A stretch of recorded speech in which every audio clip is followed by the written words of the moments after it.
Hello, welcome everyone. Welcome to another edition of Remixing Politics and Culture with me, your host Pam.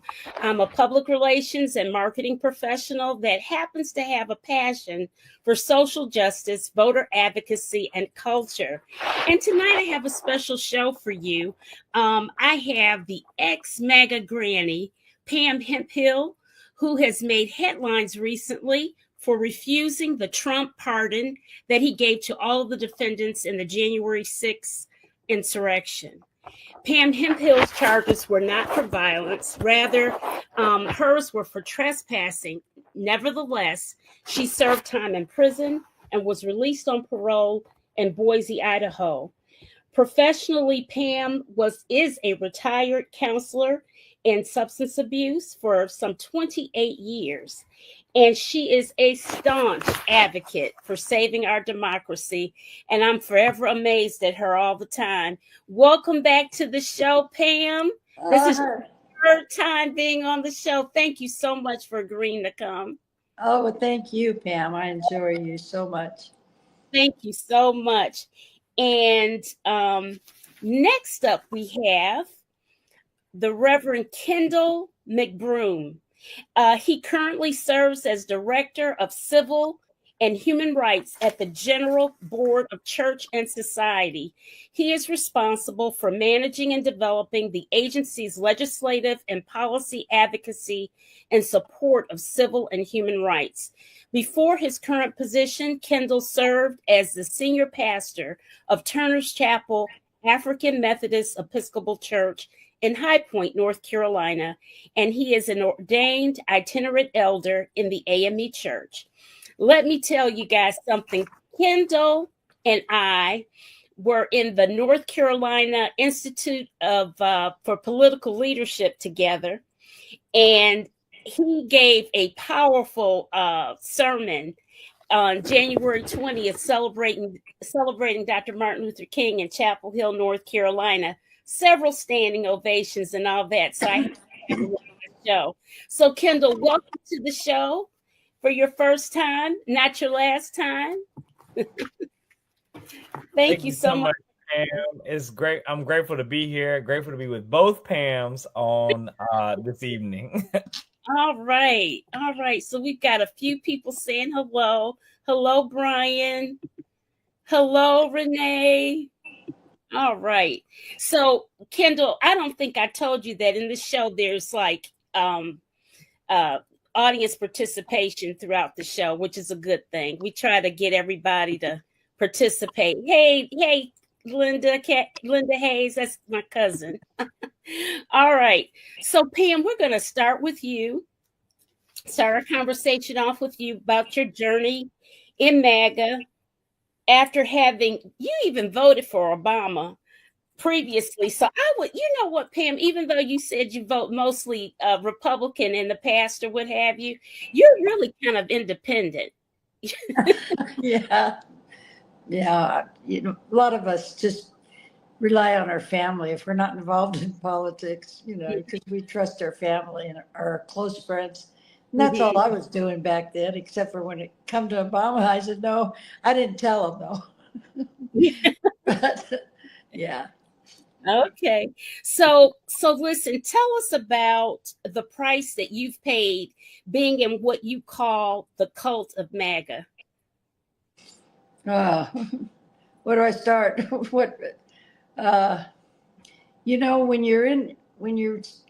I was following them, the gaslighting, you got to keep in mind, you're fed so much disinformation. You don't know about disinformation. Mm-hmm. All you're hearing is that the Democrats want to turn this into a communist nation. That's all you're hearing. Right. And you're not schooled in politics. My background, I've been working with heroin addicts and alcoholics, trying to save them from addiction. So I'm not even knowing what's going on. So you're vulnerable. Like a lot of us were vulnerable to listen. You lose your critical thinking because of the gaslighting, all the cult tactics that they use, Don't be listening to that channel. Don't be reading that book. They don't know what they're talking about. So, it's just like listening to you right now. Right. I'm listening to you. I'm not going back and fact checking what you're sharing with me. Though. See, that was my mistake. That very good point. Very good point. So, Pam, what you had mentioned before on the show that there were times where you kind of felt like some of the information wasn't quite right, but you kind of went along with it. You get swept up in the whole vibe of everything. Tell us about that. Well, that's exactly what happens. You love this country.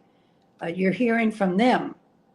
You know, that's why we have divorce court, because there's two sides to every story. Yeah.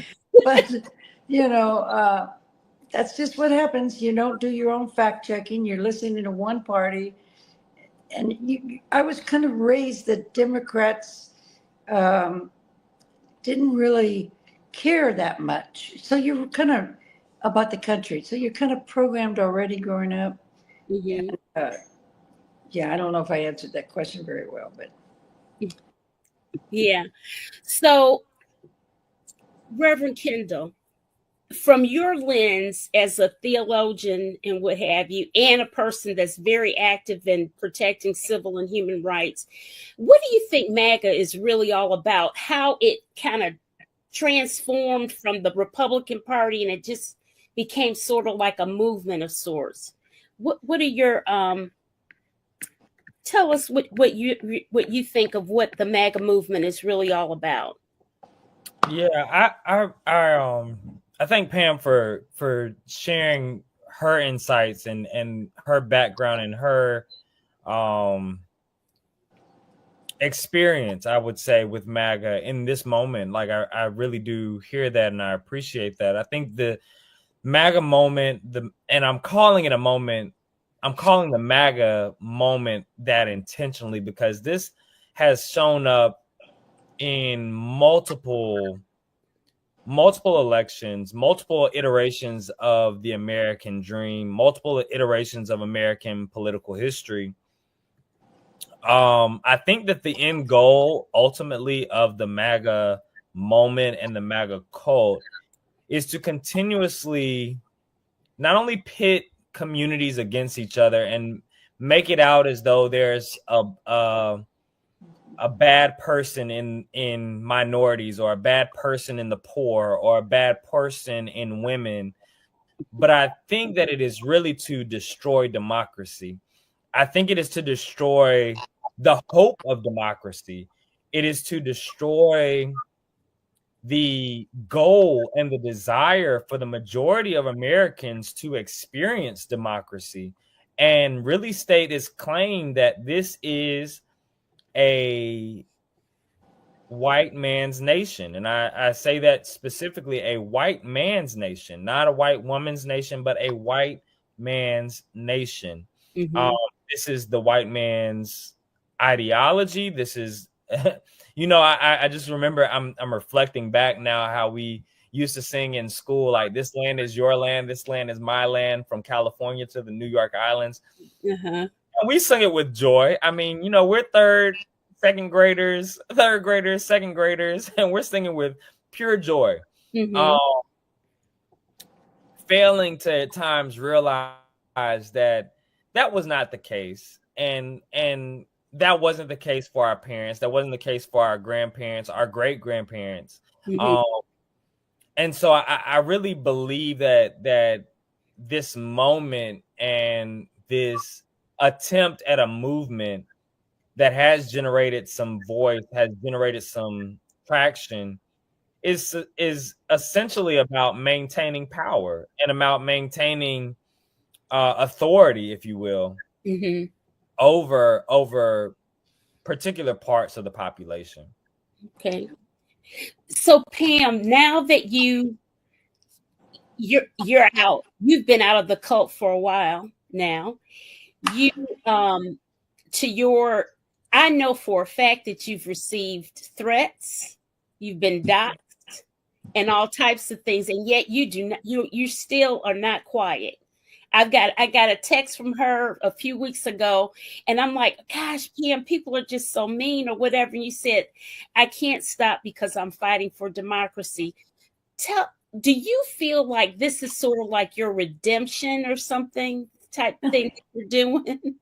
Well, yeah, well, I totally agree with what he just shared. They want it to be an all white Christian nation. But see, you're attracted to the movement. I forgot to mention this because Mhm, they do carry a Bible, because they do talk about God. And mhm, I've been in recovery now and I break my anonymity for 45 years. So I work 12 steps that are all oriented around God, God of my own understanding.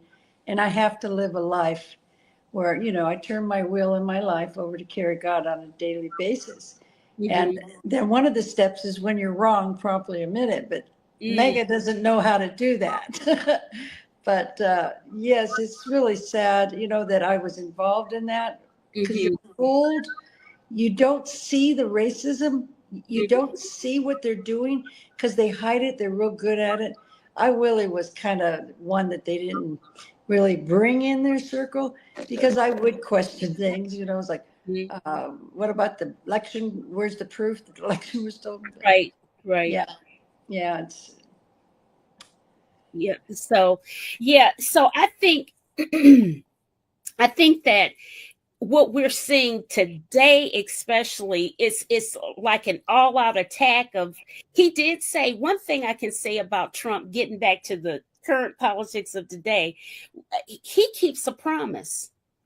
He keeps a promise. Unfortunately, he has bad promises. Mhm. And so he said that he would be a dictator on day one. And I'll be dog if it doesn't seem like he's trying to do just totally change America with the stroke of his pen.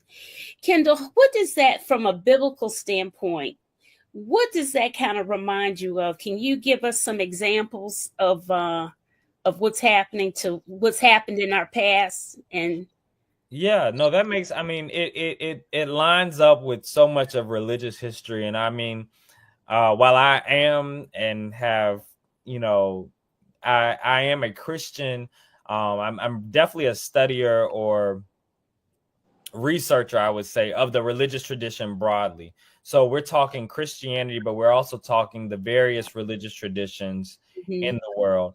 And particularly out of the Judeo-Christian faith, mhm, um, there was a point in time when Pharaoh for the ancient Israelites was writing decrees left and right, right? Like, I mean, you go to the Old Testament and you can hear that story essentially of, and read that story of essentially continuously making decrees and really pitting power or people against people, right? Like you see mhm, that. uh, Um, pitting pitting the powers of the Egyptians against the powers of these slaves, right? yeah, Um, so you see that, but then you also move on where freedom comes and establishment has come, and we built a nation. I'm saying we in the sense of ancient Israel. Ancient Israel has built this nation, and there is this desire, right? There's this desire by the leadership and by the people in power and by the people, even the everyday people, I would say, of we want a king like every other nation, right? mhm, Even though the divine, we can say God, we can say the divine spirit, we can say Yahweh.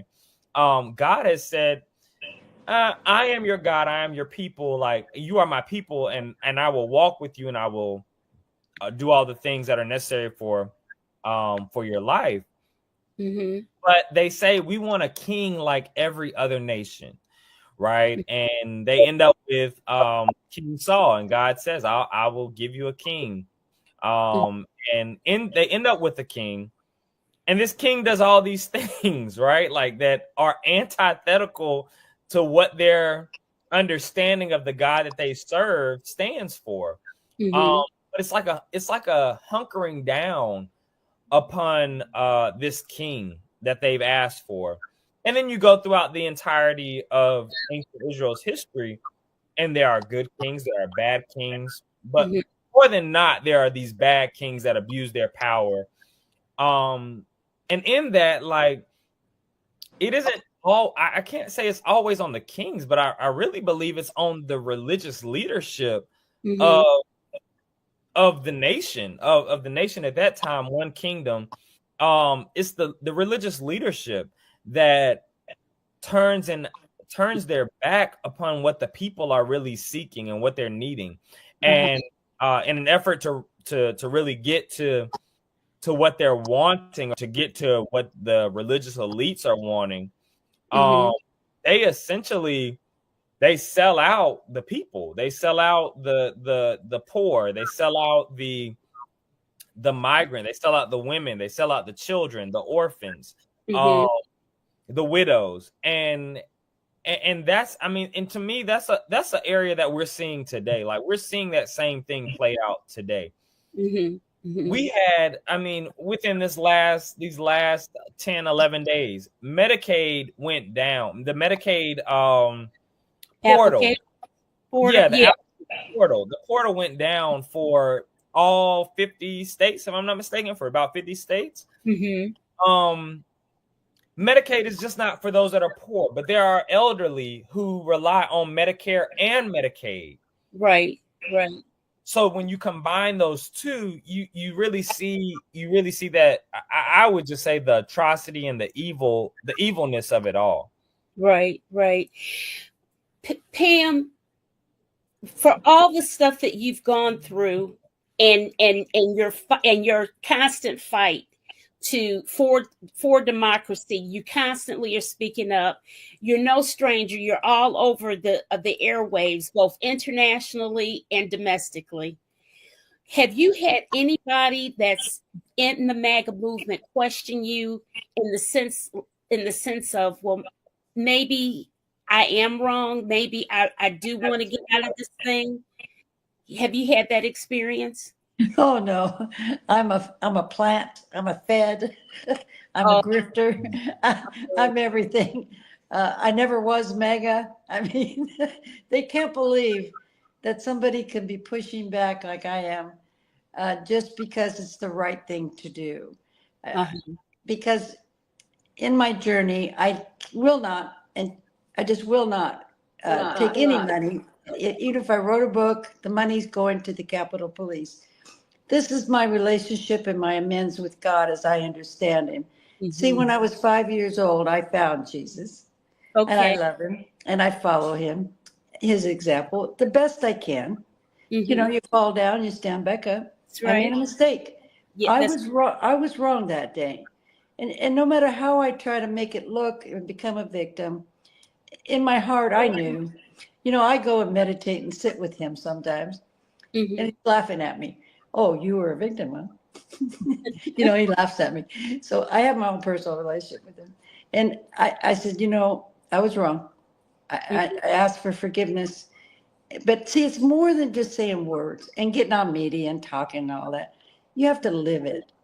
And so if I hadn't gotten on media and hadn't spoke out, it wouldn't have meant, it wouldn't have felt like an amends, because amends means to make it right. Right. You know, during the day you were mean to somebody, call them up and say, hey, I apologize. I'm so sorry. But don't just say, I'm sorry. Take them out to lunch this week. You know, you got to take that extra step if you're really following, for me, following the way I think he would have me live. And it's not easy sometimes. I know it can't be easy because you live in the very red state of Boise, Idaho. Oh man, they all know me too. And they're all far, far right malicious. I was, you know, with Ammon Bundy. Yeah. But he carried a Bible. They all carry a Bible. See, that's what I don't understand. That's the part I don't understand. Well, and I guess that's because that's really part of that Christian nationalism, right, Kendall? That's it is. About. Yeah. So, but Pam, nobody has come to you about maybe changing their ways or anything? Because I would have thought that by now, some would have kind of given it some thought a bit. We do have one. I don't know him, Jason. I'm trying to think out. It'll come to me. His name. He came out and he's not taking the pardon. But no, people just. Oh, there his name. Rattle. Yeah. Rattle. Jason Rattle is his name. Riddle. I'm sorry, Riddle. Riddle. Okay. Okay. He's come out. But no, they think I'm crazy. They think I'm having Stockholm syndrome. They think I've lost my mind. They tell me to go to therapy, you know, whatever. Because we're putting a light on their narrative. See, you have to, it's so important that what we're doing tonight, when I was in denial with my alcoholism, the people that love me the most said things to me that I did not want to hear.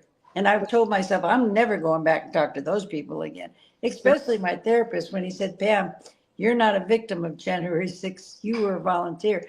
I'm not talking to that therapist because the denial becomes defensive. They don't want to hear it. But they need to hear it. And that is love. There's the good cop and the bad cop. I'm more of the bad cop. I'm assertive and I'll tell you right to your face, dear, you're in trouble. You're going down the wrong path. What you're saying and believing in is not right. It harms people. I'm more that way, and that's why people don't talk to me sometimes. But I saying it because I love you. I care about you, and you're going the wrong way. Well, of course, they're not going to talk to me when they want to stay in denial and say that the Democrats are evil people. But anyway. How are you managing your life now? Is your parole up yet? Or? My probation officer got a hold of me. I'm on probation. Parole is a felony. Okay. A lot of people don't know that. That's okay. I get it. And so I'm having a fit. Okay, I've gotten a hold of the Office of the Pardon of Attorney. We text them, we called them, we mailed them a letter. I got some good news though, however, because this pardon, I haven't, and I don't want it. I haven't gotten the paperwork yet, but I gotten a hold of a senator, a Republican, because God can work through anybody. Everybody, right? And his office has gotten a hold of all my paperwork, and they're trying to process it through the Department of Justice. So don't be, you never know who he's going to use. I thought this is God, because a Republican, think about it. Yeah. And he might start a chain with other Republicans, because those are the ones that are in trouble right now that need to be turned around, that are going the wrong direction. So, we just got to trust in God, and everything's going to work out. But let's see, let's hope, because I'm not taking that part, and I don't want it. And I have the legal right to not take it. So, Reverend Kendall, how human behavior, just like Pam does too. I think, and in fact, I said this before when you were on the show, Pam, that I think that one of the things that helped you be able to get out of this whole thing was the very fact that you are a substance abuse counselor, and you do know those 12 steps, and you are more self-aware than maybe the average person is. Wait. However, these maggots, they carry a Bible. They know better too, and they're choosing. I understand what you're saying, and yes, because I do have to take a personal inventory. Step 10 says when you're wrong, promptly admit it. So every night I've got to look through my whole day and see if I've harmed anybody, and find, and then make amends immediately. It's a part of a way of life, and ask God for direction how to do that. Now they have the same book, the same principles I'm working. The Bible says the same thing. Take the log out of your own eye first before you start pointing fingers at other people. Didn't even Jesus, maybe you could help me with this one. Didn't he say something about that? Take your own inventory. Something, hypocrites. You brood of vipers. Yeah. And I'm on the side of that Jesus was probably saying a couple of cuss words during that time. I know I have picked up on that language in every century. So but yeah, he did. He does. And I think that personal inventory is important. I think what we have to understand about this, and I'm going to continuously call it a moment, because moments pass. I can't give it the legitimacy of a movement, Okay. only because to give it the legitimacy of a movement is to say that it will be forever defining of this time and of this country. I think this country has already shown how it is and things of that nature. I think it is up to people, right? Humans, to change that narrative in every stage and in every age, right? We know the foundation and founding of this country, but there has always been people to push back against that and say, no, we're going to be more inclusive, and we are going to live up to the full. We're going to live up to the full ideals of what you wrote on paper. We are going to we are going to free slaves. We are going to give indigenous people their land. We haven't fully gotten there to give them their land, but we need to. But we are going to let women vote. We are going to ensure that civil liberties are for everyone in this land. And Pam brought up the point earlier about they carry Bibles, and that is the propaganda of really controlling the language, controlling the religion, controlling the narrative of the religion is powerful. I mean, because who goes up against their pastor on a daily basis? I mean, there are some members who do that. Yeah, we know some, but very few will challenge their pastor and say you're wrong and that you this is not it. Very few. If we're completely honest, very few people biblical literacy is at an all-time low. Yeah, literacy overall is at a low. Exactly. So if we know literacy overall is at a low, then we know biblical literacy is at is bottom of the totem pole.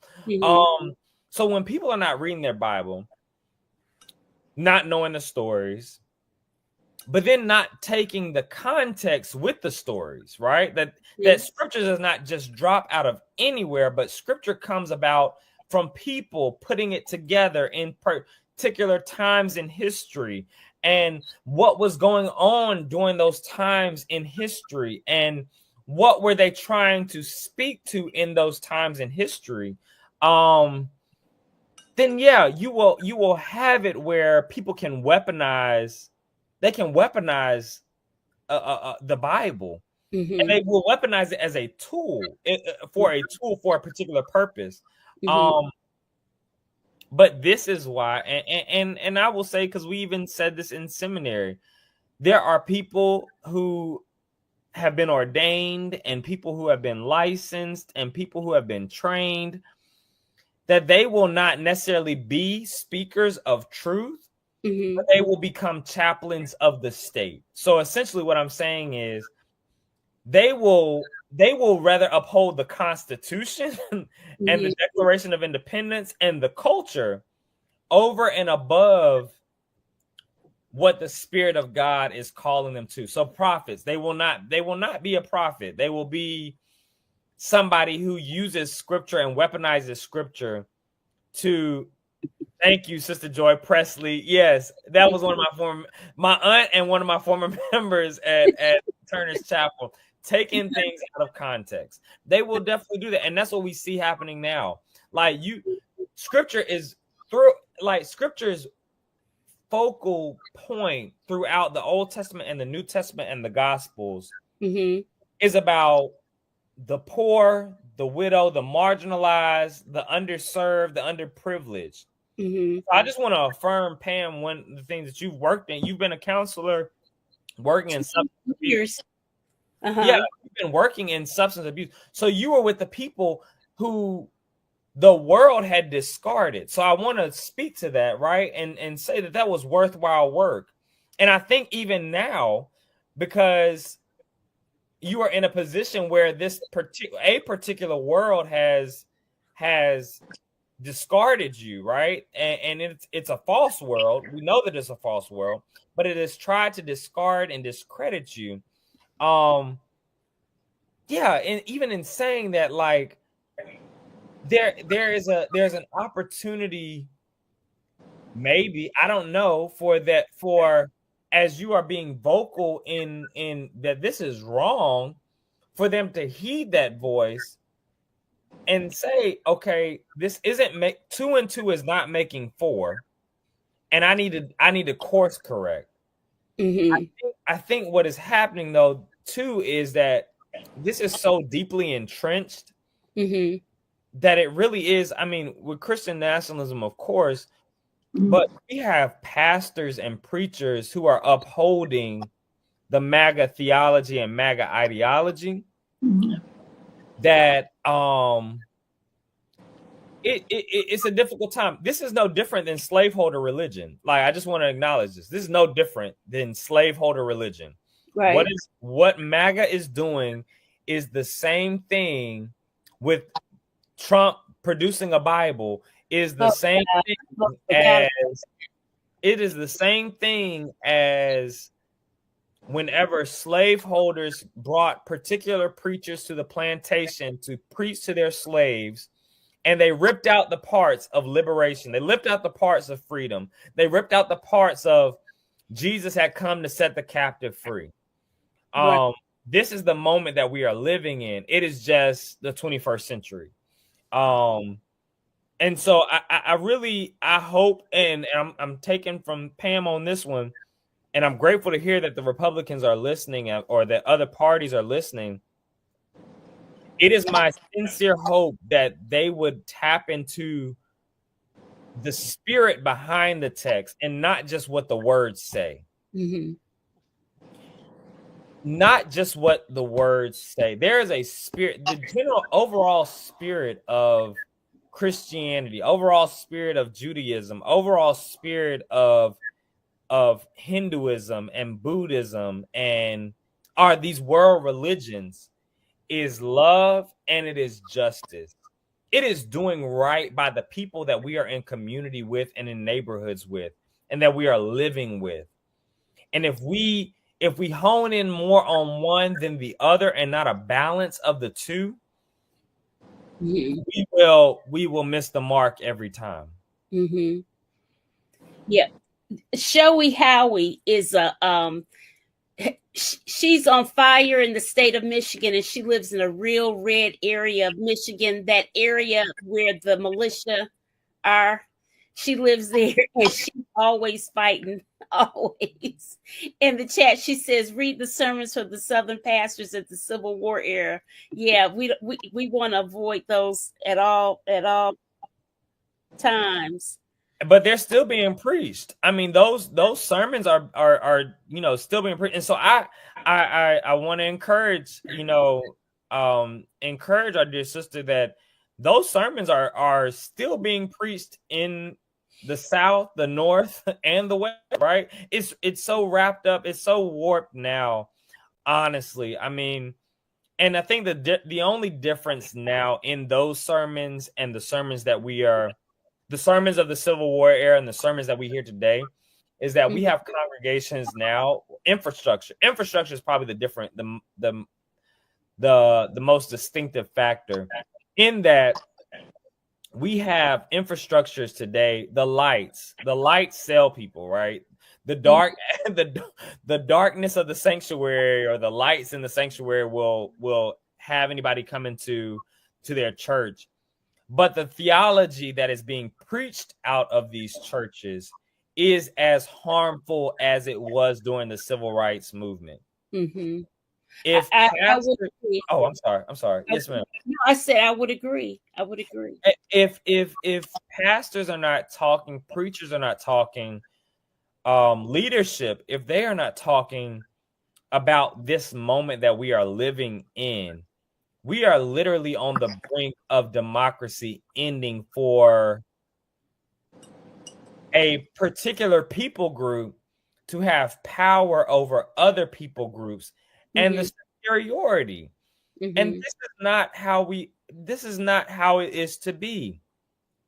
It is not how it's to be. And our founders were not Christian. Our founders, the founding of this country they were not Christian by any stretch of the imagination. They were deists. Some were atheists. Some were, some were of other religions. Some practiced some days and didn't practice on other days. What they did think, though, what they did hold was that liberty and freedom and the right to practice religion were to be ours. Were to be ours. And not be controlled by the state. And right now what we're seeing is a conflation of the state with the church. And the two have partnered against the people. And I think that's what that is the harm in all of this. The church and the state have partnered against the people. I want to say right now that one of the things about my show is that we have active participation with people in the chat. And unfortunately, we have someone that's being a little bit of a troll in the chat right now. So we'll just keep moving on because and you know what? I know that Pam, that's part of her life, but she bravely presses on anyway, right? Well, they attacked, I call him Yeshua, told him he wasn't doing it right too, you know? So, yeah. Rodney Mills says anyone can carry a Bible, but the interpretation of what's being stated has a certain misinterpretation to give a group of people, I think he meant, to understand it outside of what's real. That's my dad. Oh. Okay. Can I just share something? What he just absolutely. Yeah, I'd heard from one of our founding fathers too, and I'm not going to say it exactly how I read it, but he said, if your religion and my religion or your religion's rules interfere with mine, we're going to have a war. And that's why we got freedom of religion, to believe or not to believe in God. And I love that we're free. However, you know, we all know right from wrong, you know, and what they've turned this into is that what's evil is good. What is that, Isaiah? And what is good is evil. So they're twisting everything around. But I just wanted to, remind your audience that that's why the Constitution, I believe, was a gift from God. And I don't know if it was divinely inspired or not, but it works. It works for all people. And that's, I feel like, I don't think it's going anywhere. I don't. And we have to understand, it was a radical document for the times. Like it was, I don't think we can deny that the Declaration of Independence, when England is colonizing everybody, and the Constitution to set up a law where at a particular time certain people were given land. But I think what the mistake that was made was that they put that in paper, and when they put it on paper, we the people took that to mean literally we the people. And there has always been an element within American history and with American life that has tried to exclude the people from the fruits of what the Constitution provides. But I really believe in we the people myself. I use that a lot on social media. Like it is we the people. That's how I'm taking it. Even though back when it was written, it meant for just wealthy white male landowners. But this is where we the people come in and say, no, we the people are included in that. Right. We the women, we the Black people, we the Asian people, we the Hispanic, we the indigenous, we the LGBTQIA.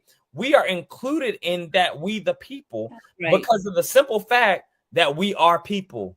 We are humans. And we are therefore deserving of the rights, the liberties, and the fruits that come from our toil. All right. I like this, what Kimby says the modern church, in order to get folks in the pews, have to be entertaining. The word of God is not the center of why folks come. And that is the absolute truth. And that's why I really feel That's my aunt. I'm sorry. That's that's why we're in such the trouble that we're in, like not knowing right from wrong, or having all of these nuances of what is right and what's wrong, whatever. Well, you can do a little bit, that's okay, that's and it's and so what if I don't admit it, if I don't take accountability? That shows I'm strong, I'm tough, or whatever. And that's not how a few generations ago, when I was younger, that's not how I grew up. You know what I'm saying? And so, and when I grew up too, church was not considered entertaining. I mean, an entertainment center, right? I mean, exactly. It was a thing of, if you didn't, but this gets at, we live in such a consumer compromised culture now, that if it does not fit me, I will no longer be a part of it. Or if it does not fit me, I will no longer, no matter how good it is for me, right? No matter how morally forming it might be for me,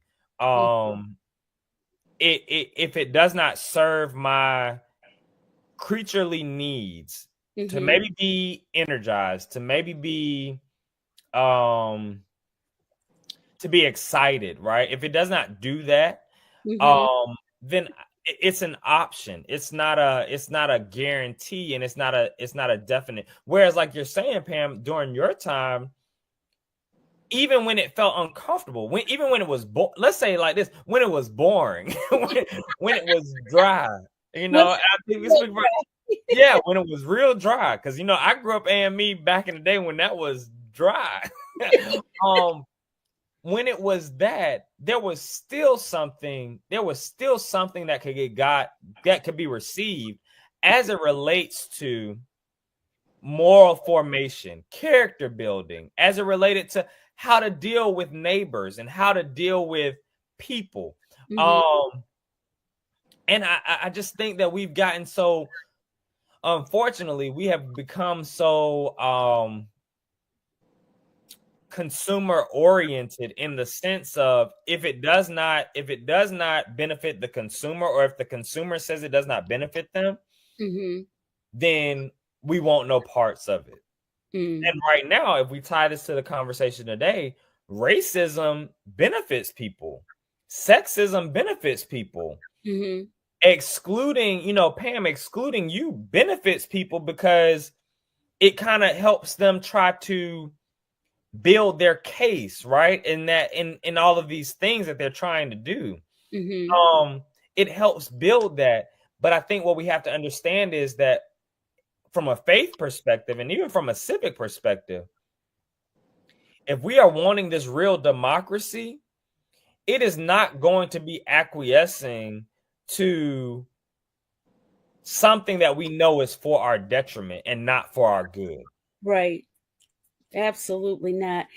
Pam, can you relate to this? Showy Howie says, in my neighborhood, she's in the state of Michigan, like I said, the We the People flag is a KKK symbol. The decal on the truck says, paint the forest red. Be careful. I don't understand the paint the forest red connotation. Do you understand that? Is that blood? Oh, I don't know. That's what. Maybe that's what she means. Oh God. I hope not. I don't even want to pray for those people. I'm sorry. I get this anger. It's so disgusting. And I think that's perfectly fine. I think we're at a time now where we cannot, we offer these whenever there are school shootings, thoughts and prayers. We can do something about that, right? Yes, but with this moment of re-electing Donald Trump, we could have done something about that. I mean, people could have done something, and so we cannot. And so I agree with you, Pam. Like, we can, like, there's a section within the Psalms. People don't like to go there, but there's a section within the Psalms where basically ancient Israel is pushing back on these really nice, neat, tidy prayers. Like, it's not a Psalm 23 prayer. It's not a like, the Lord is my shepherd, I shall not want. It's not a Psalm 27, the Lord is my light and my salvation. But they are prayers of anger. They are prayers of, God, I am tired. I am sick and tired. And essentially, I need you to step in and do what only you can do. Because if I do it, if I do it, it is illegal. It will have me in jail and all those things. But they're called a particular prayer. But I'm gonna leave that alone because I still do want to go to work tomorrow. But I say all that to say we are at a moment. To your point, we're at a moment we praying that God has shown us what the reality is. God, the divine has shown us what is real, and to offer up something. Bishop Bud preached a wonderful sermon. Yes, she did. A phenomenal sermon. About that last week. Yeah. Preached a phenomenal sermon. And instead of saying I just don't agree with the sermon, legislation has been put in the House. A House resolution was placed a couple of days ago, basically to go down in record that her words were an act of political activism. If I'm not mistaken. Are you serious? So serious. So it's on Congress.gov. Her sermon was listed as an act of political activism. And so when I think we understand that we're not we have been called to be salt and light in this world, and also that we wrestle not against flesh and blood, but against spiritual wickedness in high places. The tools that we use are going to be different, and they have to be different. Part of that is in our prayers, but it is not in our prayers being the nice, fluffy. That's not in that. It's not going to be in that. It's going to be in the raw and the real prayers. Yeah. Well, in Germany, you have that flag. It's illegal. You're going to go to jail. And you know what? I've watched what people have done in America. Our history, pushing back on fascism. It's there. I don't know what's happening right now, but I want to tell you, you better wake up. I feel like slapping you a little bit. Get up, stand up for what's right. Get the mama bears out there. It's not okay to have that flag. Get 100 people around. I don't know. But, right. I don't know. I can't express enough that is more than talk. You got to get into action. Peaceful. We got the beautiful people in our past. Martin Luther King, Rosa Parks. All she did was the right thing. Now, it would be if that flag was in my neighborhood, watch out. I mean, I would do the right thing. And I'd hold a flag and say, shame on you, take that flag down.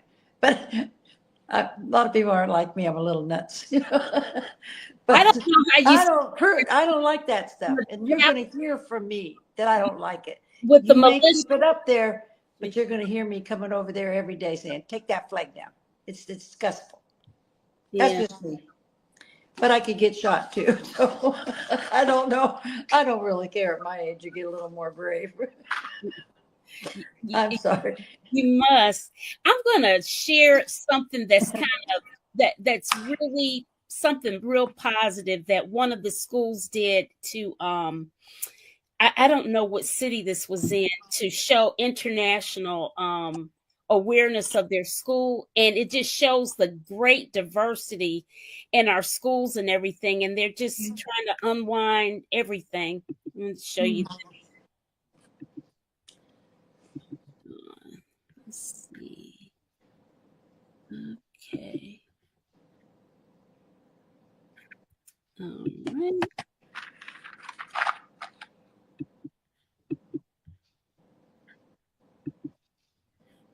Uh-oh. Now don't tell me it's not gonna act right. It's not gonna act right. Oh shucks. Let's see if this one. Now this is some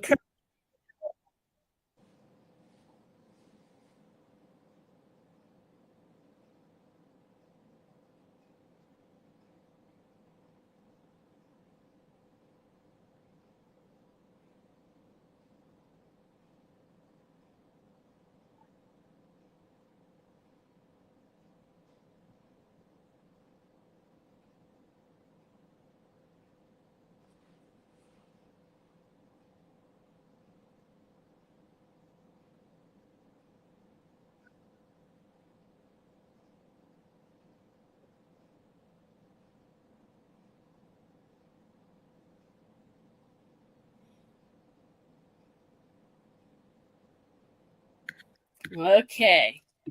So I'll go back to that. I don't know what happened to the fun, happy thing that I had. It didn't want to play for me, but at any rate, that was a guide to explaining the actual background of MAGA and how really all of this rolling back of wanting to be involved with Greenland and Panama Canal and its relationship to Russia, how he says that a lot of this thing is because, and it came out in his first, when he was first in office, about how Russia, Vladimir had a relationship with him and that they had a financial relationship and that he had bailed them out.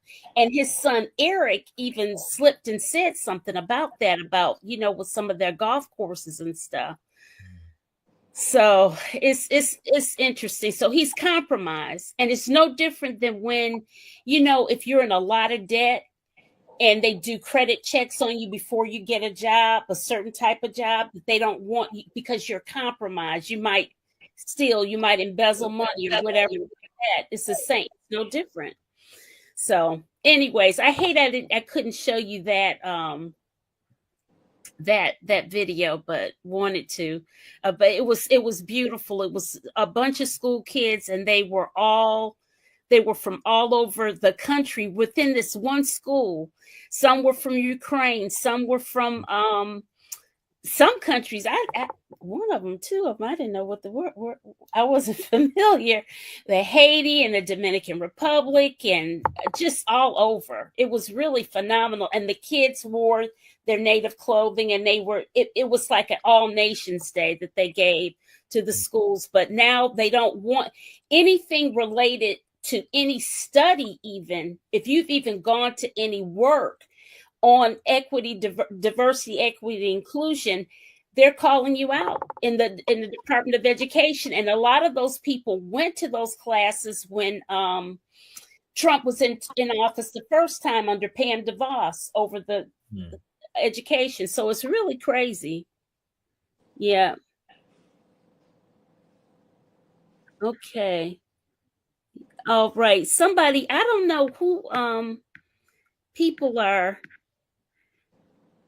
We have more trolls. They love me. Yeah. Yeah, but anyways,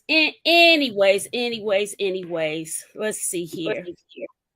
No hate on my 2-car garage door. Oh, somebody put that on your 2-car garage door? Shall we? Okay.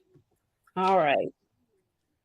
Yes, Trump is beholden to Putin because he bailed him out financially. Yes, he did. That's a fact. That is a fact. That is a fact. Yeah. So listen, guys, what's next for you, Pam?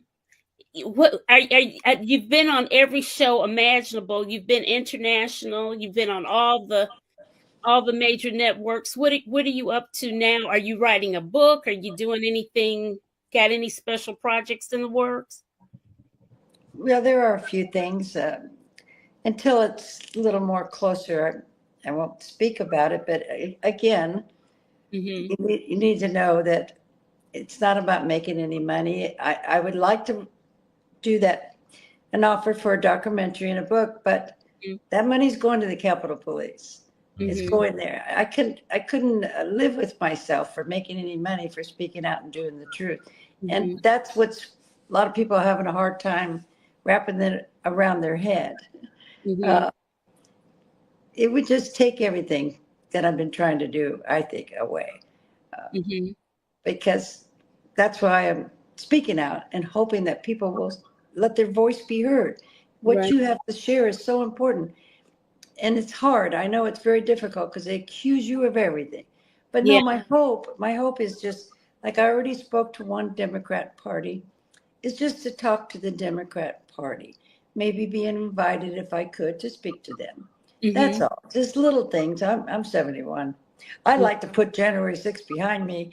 But see, my men's, I still haven't. Now, there was, I got an email that a congressperson would like to invite me to read my letter to Congress. So let's see. Everything's up in the air. And administration, and meet a Capitol Police officer, at least one, and give him a hug and tell him I'm so sorry that I was there that day. Well, it was one. They helped you get up. Yeah, but I owe them. I should, they haven't put the plaque up. I don't know if you guys know this. It's been approved.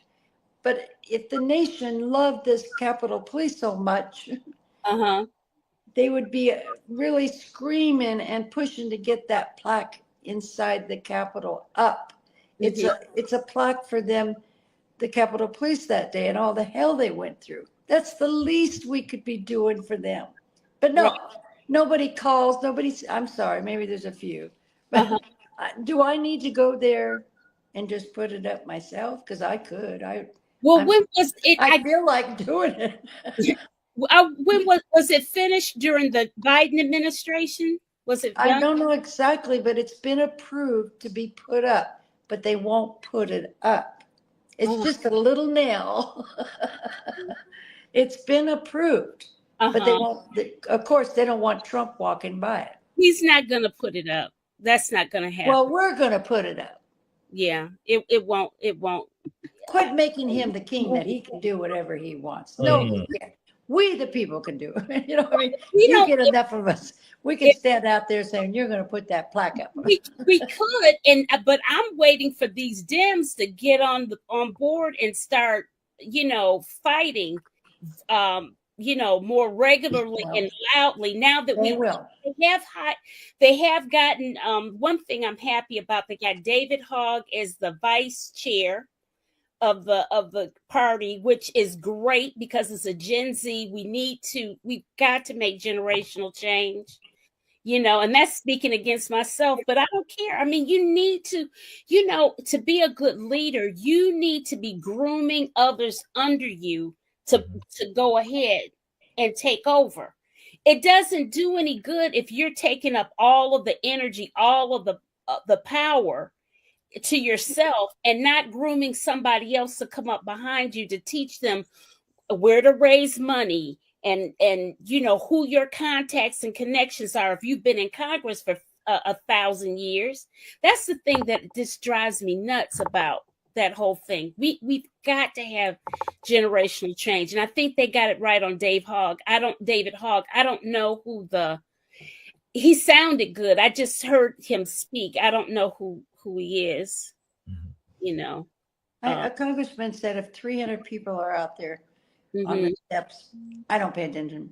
But he did say when there's 3,000. So we got to make those calls to our local representatives. It's so important. It only takes 5 minutes.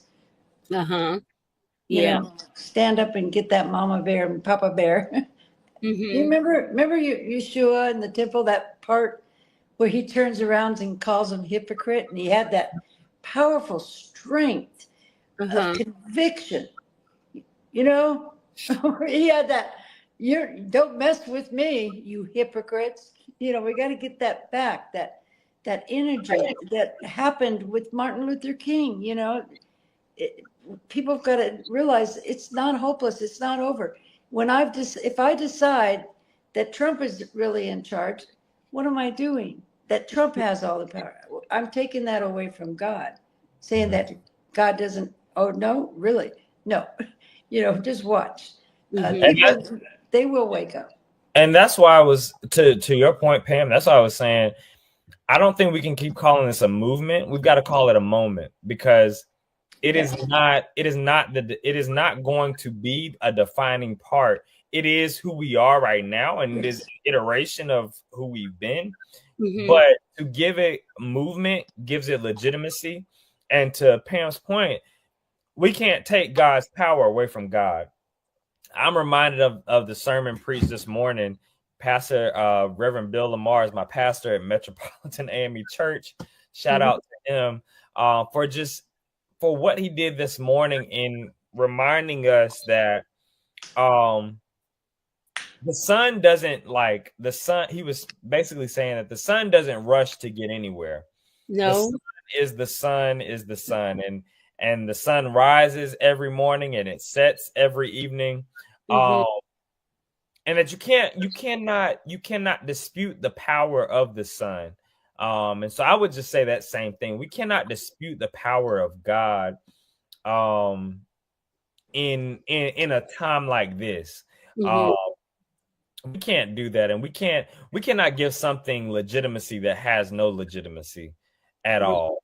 And not give someone power just because they write some executive orders and because they tweet random stuff at night, and we wake up in the morning and all hell's broke loose. Exactly. We cannot, like, yes, it is going to be tough, but this is also where we have to realize that we, as I mentioned earlier, where we need each other. We've got to get back to community things and community living, in the sense of I can't do this without you, and I might not have it for $8 eggs this week, but if you've got 2 eggs, if you got a carton of eggs, let me get 2 of those, right? Stuff like that, and the sugar and the flour, all of that stuff. We've got to get back to that and realizing that we, the people, are going to be the ones that take care of ourselves and the ones that get us out of this mess. Yeah. Right. That's right. That's right. Well, listen, we have run our time. I am so appreciative of both of you. Pam, you were quieter today. I think you have just talked. You have been on so many shows. You are just wore. You told me when you came you were tired. Yeah. And that's fair. That's fair. I understand. Kendall, I really appreciate you so much. More than you know. More than you know. And I'm very, very thankful that you were able to come.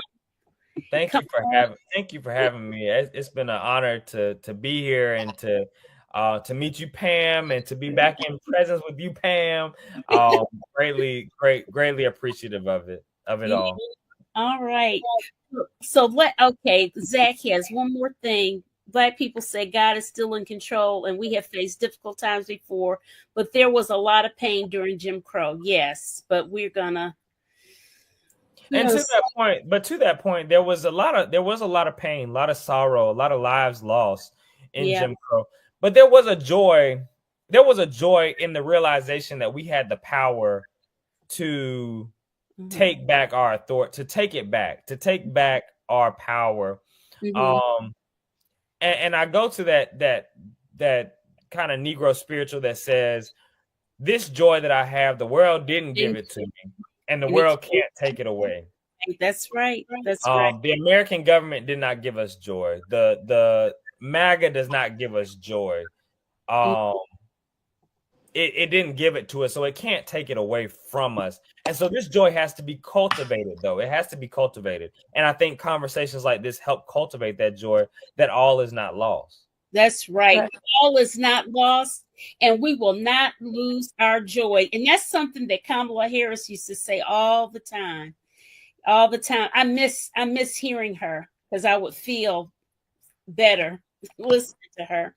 But anyways, good night, everyone. Let's wave, everybody. Good night. Thank you. Thank you so much, Pam. Subscriber. All right. Good night, everyone.